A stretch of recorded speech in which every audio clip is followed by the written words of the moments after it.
गरीब लड़की की नौकरी।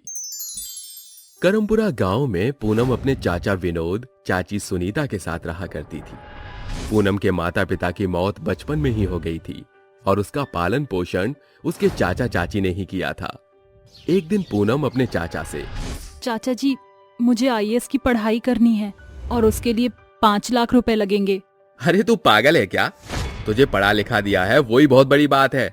चाचा जी, ये मेरा सपना है। हमारे बस की नहीं है तेरे खर्चे उठाना, समझी? तू बड़ी भी हो गई है, तेरी शादी भी करनी है।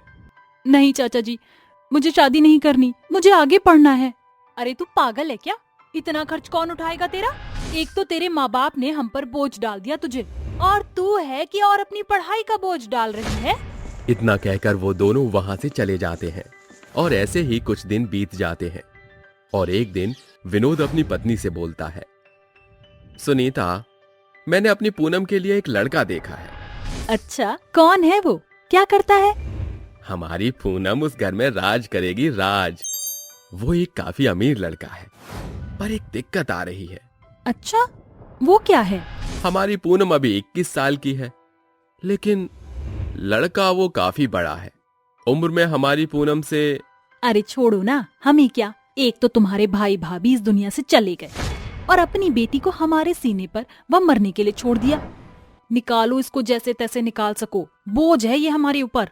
वो दोनों बातें कर ही रहे होते हैं कि इतने में वहां पूनम एक बार फिर अपने चाचा और चाची के पास आती है और बोलती है, चाचा जी, मुझे आईएएस की पढ़ाई करनी है। मुझे आगे की पढ़ाई करने के लिए फीस चाहिए। अरे तू पागल हो गई है क्या? तेरे लिए तो मैं रिश्ता ढूंढ कर आया हूँ। अब तेरी शादी है अगले 1 हफ्ते में। ये आप क्या कह रहे हैं चाचा जी? मुझे शादी नहीं करनी। आप लोग ऐसा क्यों कर रहे हैं मेरे साथ? अगर आप मेरा खर्चा नहीं उठा सकते तो आप मुझे बता दीजिए। वो दोनों बात कर ही रहे होते हैं, इतने में उसकी चाची आती है और पूनम को थप्पड़ मारकर बोलती है, अब तू बड़ी हो चुकी है, समझी? तू शादी के लायक हो गई है और अब तुझे वही करना होगा जो हम बोलेंगे। पूनम के चाचा चाची उसको डरा धमका कर वहां से चले जाते हैं और ऐसे ही अब उसकी शादी के दिन करीब आते जाते हैं। लेकिन पूनम को शादी नहीं करनी थी और जब उसको पता चला कि उसका होने वाला पति उसकी उम्र में दुगना है, तब वो अपने घर से भाग जाती है और भागकर दिल्ली आ जाती है।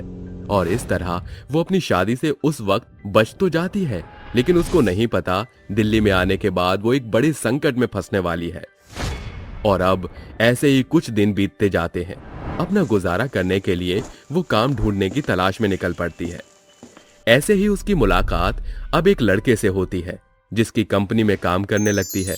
और देखते ही देखते कुछ महीने बीत जाते हैं और एक दिन पूनम का बॉस बोलता है, पूनम, तुम्हें यहाँ काम करते हुए इतना समय हो गया, लेकिन आज तक तुमने अपनी कोई डिमांड नहीं रखी हमारे सामने। सर, मैं अपना काम ईमानदारी से करती हूँ, मुझे कोई डिमांड रखने की जरूरत नहीं है। अरे पूनम, एक बार हमें भी तो खातिरदारी करने का मौका दो, आखिर हम भी तो तुम्हारे अपने ही हैं ना। इतना कहकर पूनम का बॉस पूनम के हाथ पकड़ने लगा, जिससे पूनम को बिल्कुल भी अच्छा नहीं लग रहा था और उसका हाथ छुड़ाकर अपने बॉस से बोलती है, सर, आप अपने तो हैं, लेकिन सिर्फ ऑफिस तक। ज्यादा आगे बढ़ने की कोशिश मत करना, क्योंकि मैं वैसी लड़की नहीं हूँ। इतना कहकर पूनम वहां से चली जाती है और ये बात सुनकर पूनम के बॉस को बिल्कुल भी अच्छा नहीं लगा। और अगले दिन जब पूनम अपने ऑफिस आती है तो उस दिन भी पूनम का बॉस पूनम के पास आता है और उसका हाथ फिर से पकड़कर उससे कहता है, बेबी, तुम मुझसे इतना खफा खफा क्यों रहती हो? तुम मेरी भी तो कुछ लगती हो ना। इतना कहकर पूनम को उसका बॉस गले लगाने की कोशिश करता है और इतने में पूनम अपने बॉस को थप्पड़ मार देती है और वहां से गुस्से में चली जाती है। पूनम के बॉस को इंसल्ट फील होती है और वो अपने मन में ठान लेता है, इस लड़की को अब मैं नहीं छोड़ूंगा, चाहे कुछ भी हो जाए। इसने मेरी इंसल्ट की है ना, अपनी इंसल्ट का बदला मैं लेकर रहूंगा। और उसका बॉस अगले दिन का इंतजार करने लगा, लेकिन पूनम अपने ऑफिस नहीं आती है और अपनी आईएएस की तैयारी करने लगती है। और देखते ही देखते अब कुछ महीने बीत जाते हैं।